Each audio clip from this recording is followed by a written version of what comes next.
శ్రీ గురుభ్యో నమ. మనం సత్యరామాయణం బాలకాండలో గంగావతరణం గురించి చదువుకున్నాం. ఇప్పుడు సాయం సంధ్య ముగించుకొని రామలక్ష్మణులతో సహా విశ్వామిత్ర మహర్షి మరల మిథిలానగరం వైపుగా వెళ్ళడానికి గంగా నదిని పడవలో దాటుతుండగా రాముడు ఆ గంగ వైపు అలా చూస్తూ విశ్వామిత్రముని చెప్పినదంతా గుర్తుకు తెచ్చుకుంటూ గంగ అవతలి ఒడ్డుకు చేరుకుంటారు. అక్కడ ఒక నగరం చూస్తారు. విశ్వామిత్రముని దాని గురించి ఇలా చెప్తారు. ఇది విశాల నగరం. ఈ ప్రదేశంలో దేవదానవులు అమృతం కోసము క్షీరసాగర మథనం చేస్తారు. అప్పుడు ముందుగా ఆలాహలం అంటే విషం వస్తుంది. ఇది ఎవరు పుచ్చుకుంటారు అంటే దేవదానవులు కిన్నెర కింపురుషులు అంతా శివుని దగ్గరకు వెళ్ళి, స్వామి నీవే మాకందరికీ పూజ్యుడవు, నీవే దీనిని భరించగలవు కనుక దీనిని సేవింపుము అని అనగా శివుడు ఆ ఆలాహలాన్ని మృంగగానే కడుపులోకి వెళితే 14 లోకాలు భస్మమైపోతాయి, బయటకు వస్తే మీరంతా పోతారు కనుక కంఠంలోనే ఉంచుకుంటాను అని కంఠంలోనే ఉంచుతారు. దానివలన అతనికి గరళకంఠుడు అని పేరు వస్తుంది. పార్వతీదేవి కంఠంలో నీలంగా ఉన్న ఆ మచ్చను చూసి నీలమణిహారం వేసుకున్నట్టుగా ఉంది అని సంతోషిస్తుంది. అప్పుడు శివుడు అంటాడు, ఎంతటి కష్టాన్నైనా అమృతంలా భరించాలి, ఆనందం పొందాలి. అలా విశాల నగరం గురించి తెలుసుకొని అక్కడి నుండి మిథులకు వెళుతూ ఉండగా త్రోవలో ఒక ఆశ్రమం చూస్తారు. అది నిర్మానుష్యంగా చెట్లతో బండరాళ్లతో నిండి ఉండడం చూచి రాముడు ఇలా అడుగుతాడు, మునివర్య ఈ ఆశ్రమం ఎవరిది? మునులెవ్వరూ కనిపించడం లేదే అని. అప్పుడు విశ్వామిత్రముని ఇలా చెప్తాడు, రామ ఇది గౌతమ ముని ఆశ్రమం. ఒకసారి బ్రహ్మదేవుడు ఒక అందమైన బొమ్మను తయారు చేసి ఆమెకు ప్రాణం పోస్తాడు. ఆ బొమ్మ ఒక అందమైన యువతిగా తయారవుతుంది. ఆమె దేవగంధర్వ కిన్నెర కింపురుషేక్షల్లో కూడా లేనంత అందగత్తె. ఆమెను చూసి అందరూ కూడా మాకు కావాలి మాకు కావాలి అంటే బ్రహ్మదేవుడు నారదుని చూసి, నారద ఈమె నీ చెల్లెలు, ఈమె వివాహం ఎవరితో చేస్తావో నీవే నిర్ణయింపుము అని అనగా నారదుముని ఇలా అంటారు, తండ్రి ముల్లోకాలకు ప్రదక్షిణపూర్వకముగా తిరిగి ఎవరు ముందుగా ఇక్కడకు వస్తారో వారికి ఇచ్చి నా సోదరి వివాహం జరిపిస్తాను అని అనగా ఇంద్రాది దేవతలు కిన్నెర కింపురుషులు యక్షగంధర్వులు అంతా భూప్రదక్షిణకు బయలుదేరుతారు.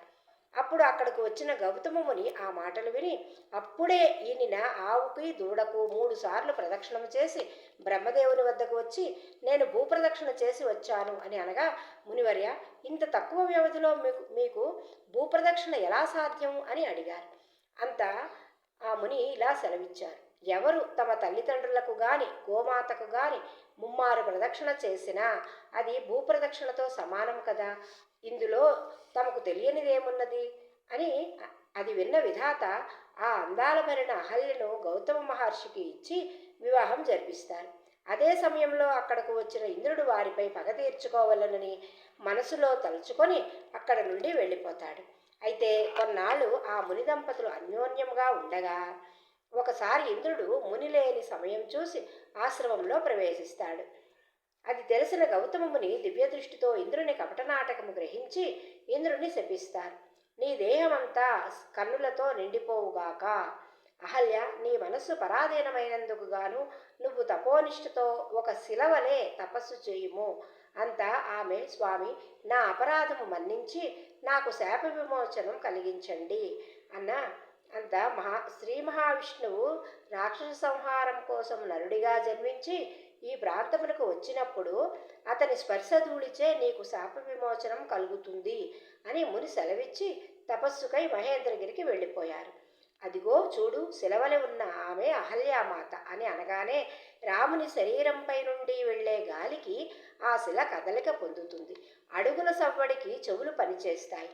ఆ దివ్యమంగళాకారుని నుండి వచ్చే కాంతి కిరణాలకి కన్నులు వెలుగులు వచ్చి ఆమె ఒక వనితగా మారి లేచి నిలబడి విశ్వామిత్రమునికి అంజలి ఘటించి ప్రణామం చేస్తుంది. ఆ వెంటనే రాముడు ఆమెను చూచి, మాత రాముని ప్రణామములు స్వీకరించండి అని అహల్యామాత పాదములపై పడి ప్రణమిల్లుతాడు.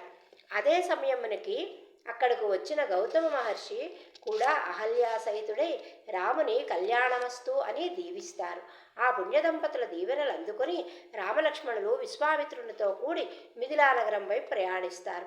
విశ్వామిత్ర మహర్షి మిథిలా నగరంలోకి అడుగుపెట్టిన సంగతి తెలుసుకొని జనక మహారాజు తమ రాజపురోహితులైన శతానందుల వారిని వెంటబెట్టుకుని విశ్వామిత్రుల వారి దర్శనార్థము వస్తారు. జనక మహారాజు విశ్వామిత్రుల వారు ఒకరికి ఒకరు స్వాగతం పలుకుతారు. జనక మహారాజు విశ్వామిత్ర మహర్షికి అంజలి ఘటించి కుశల ప్రశ్నలు వేసి ఆసీనులు కమ్మని చెప్పి తాము కూడా కూర్చుంటారు.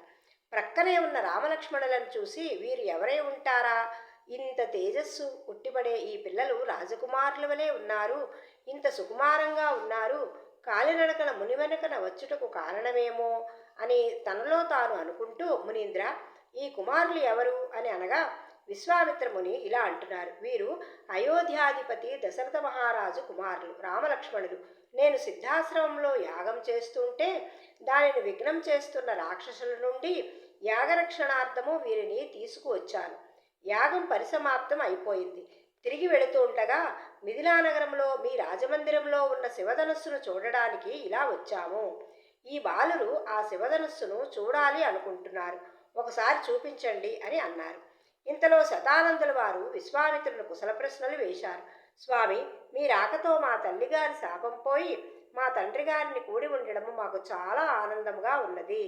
నీ పిల్లల వంక చూస్తూ, రామ, విశ్వామిత్రముని సామాన్యులు కాదు అని అతని గురించి చెబుతాను విను రామ అని ఇలా చెప్పడం మొదలుపెట్టాడు. విశ్వామిత్రుడు ముందు ఒక మహారాజు. ఇతను చాలా సంవత్సరాలు భూమండలాన్ని పరిపాలిస్తూ ఒకసారి ఒక అక్షోణి సైన్యంతో భూప్రదక్షిణ చేస్తూ అనేక మంది రాజులను ఓడించి వస్తూ వశిష్ఠుని ఆశ్రమానికి వస్తారు. ముని మీద గౌరవభావంతో తన సైన్యాన్ని దూరంగా ఉంచి తాను కొంతమంది సైనికులతో కాలినడకన ముని దర్శనార్థమై అతని ఆశ్రమానికి వెళతాడు. వశిష్ఠుడు విశ్వామిత్రుని చూచి స్వాగతించి అర్ఘ్యపాద్యములిచ్చి, రాజా, మీరు మీ ప్రజలు కుశలమేనా అని కుశల ప్రశ్నలు వేసి ఆసనం చూపించి కూర్చోమన్నారు. వశిష్ఠుని ఆతిథ్యానికి ఆనందించి కొంతసేపు అయ్యాక, మునీంద్ర, మిమ్మల్ని చూడడం మాకెంతో ఆనందంగా ఉంది. మేము ఇటుగా వెళుతూ మీ ఆశ్రమం ఇక్కడే కదా అని వచ్చాం. ఇక మేము బయలుదేరతాం అని అనగా వశిష్ఠుడు ఇలా అంటాడు, రాజా, మీరు మాకు అతిథులను గౌరవించడం మన ధర్మం కనుక మీరు మా ఆతిథ్యాన్ని స్వీకరించి వెళ్ళాలి. అప్పుడు విశ్వామిత్రుడు అంటాడు, మునీంద్ర, మేము ఇంతమందే కాదు, ఒక అక్షోణి సైన్యంతో వచ్చాం. వారిని కొంచెం దూరంగా ఉంచి నేను మాత్రమే మీ దర్శనానికి వచ్చాను కనుక మీకు ఇది అసాధ్యం, అందువలన మమ్మల్ని వెళ్ళనివ్వండి. లేదు, నాకు అసాధ్యం కానిది లేదు, మీరు వెళ్ళి మీ సైన్యాన్ని తీసుకురండి, క్షణాలలో నేను మీకు భోజనం ఏర్పాట్లు చేస్తాను అని వశిష్ఠుల వారు అంటారు. విశ్వామిత్రుడు సరేనని సైన్యాన్ని తీసుకురావడానికి వెళ్ళి సైన్యంతో తిరిగి వచ్చేసరికి వశిష్ఠుల వారు తమ దగ్గర ఉన్న కామధేనువు యొక్క కుమార్తె అయిన సబలను పిలిచి, సబల, మన ఆశ్రమానికి రాజు అయిన విశ్వామిత్రుడు అతని అక్షోణి సైన్యం వచ్చారు, వారికి మనం భోజన సదుపాయం చెయ్యాలి కనుక నువ్వు క్షణాల్లో వారికి ఏమి కావాలో అవన్నీ సిద్ధం చెయ్యి అని చెప్పగా సబల అన్నీ సిద్ధం చేసి ఉంచుతుంది. సైన్యంతో సహా మహారాజు గారు రాగానే అందరికీ వడ్డిస్తారు. అంతా చాలా ఆనందంగా తాము మనసులలో ఏవేవి తినాలి అనుకుంటూ ఉంటారో వాటితో సహా అన్ని పదార్థాలతో తృప్తిగా భోంచేస్తారు. అంతా సంతోషిస్తారు. రాజు అయిన విశ్వామిత్రుడు వశిష్ఠుడిని ఇలా అడుగుతాడు, మునీంద్ర, ఇంత తక్కువ వ్యవధిలో ఇంత రుచికరమైన భోజనం ఎలా తయారు చేయించారు? చాలా ఆశ్చర్యంగా ఉన్నదే అని అంటారు. అంత వశిష్ఠుల వారు అంటారు, అక్కడ ఉన్న చిన్న ఒక ఆవును చూపిస్తూ, ఇది కామధేనువు యొక్క కుమార్తె, ఈమె పేరు సబల, ఈమె నా చెల్లెలు. ఈమెను నేను కోరగా మీకు అందరికీ భోజనం సిద్ధం చేసింది.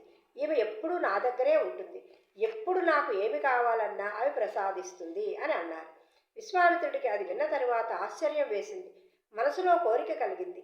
ఈ సబలను నాకు ఇస్తే మీకు 1,00,000 గోవులు ఇస్తాను అని వశిష్ఠుల వారితో అన్నారు.